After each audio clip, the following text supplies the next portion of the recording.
আসসালামু আলাইকুম। এসএমটি ব্লগে সবাইকে স্বাগতম। যারা আমার ফেসবুক পেজ থেকে দেখছেন তারা আমার পেজটিকে লাইক ও ফলো দিয়ে পাশে থাকবেন, আর যারা আমার ইউটিউব চ্যানেল থেকে দেখছেন তারা আমার চ্যানেলটিকে সাবস্ক্রাইব করে পাশে থাকা বেল আইকনটি বাজিয়ে দিবেন। তাতে করে আমি ভিডিও দেওয়ার সাথে সাথে নোটিফিকেশন আকারে চলে যাবে। আর যারা অলরেডি সাবস্ক্রাইব করেছেন তাদেরকে জানাই অসংখ্য ধন্যবাদ। আজকের রেসিপিটা হবে লাচ্ছা সেমাই আম দিয়ে লাড্ডু। সেই জন্য আমি 1 প্যাকেট লাচ্ছা সেমাই নিয়ে নিয়েছি। এখন লাচ্ছা সেমাইটাকে আমি হাত দিয়ে এভাবে ডলে ডলে গুঁড়ো করে নিব। দেখতেই পাচ্ছেন আমি কিভাবে করে বানিয়ে নিচ্ছি। এভাবে করে গুঁড়ো করে নিতে হবে। এখন আমি রান্নার প্রিপারেশনে চলে আসলাম। চুলায় একটা ফ্রাই প্যান দিয়ে 1 টেবিল চামচ পরিমাণ ঘি দিয়ে দিয়েছি। আর ঘিটার মধ্যে আমি একটা এলাচ ও 1 টুকরা দারচিনি দিয়ে দিলাম। এখন সেই ভেঙে রাখা লাচ্ছা সেমাইগুলিকে আমি এর মধ্যে দিয়ে বেশ সময়ের জন্য নেড়েচেড়ে ভেজে নিব।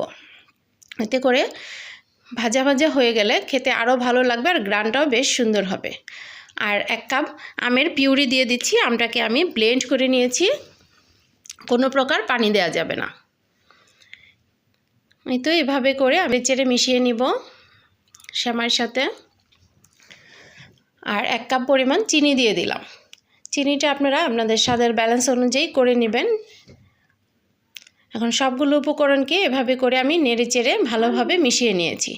আর 1 কাপ পরিমাণ ঘন করে নেওয়া দুধ দিয়ে দিলাম। এখন দুধের সাথে সেমাইটাকে আমি ভালোভাবে নেড়েচেড়ে জাল করে নিব, দুধটা শুকিয়ে যাওয়া পর্যন্ত। এই তো দেখুন সেমাইটা আমার হয়ে গেছে, একেবারেই দুধটা টেনে গেছে। এখন আমি এটাকে নামিয়ে নেব। এটাকে অল্প একটু হাতে সয় এমন একটা পজিশনে এনে লাড্ডুর আকারে গড়িয়ে নিতে হবে। খুবই সহজ এই রান্নাটা আর খুব দ্রুতও হয়ে যায়। দেখুন আমি হাত দিয়ে করে নিচ্ছি। আমি কিভাবে বানিয়ে নিচ্ছি এটাকে দেখে নিন। এই তো হয়ে গেল একটা লাড্ডু। এভাবে করে আমি সবগুলো লাড্ডুকেই বানিয়ে নেব।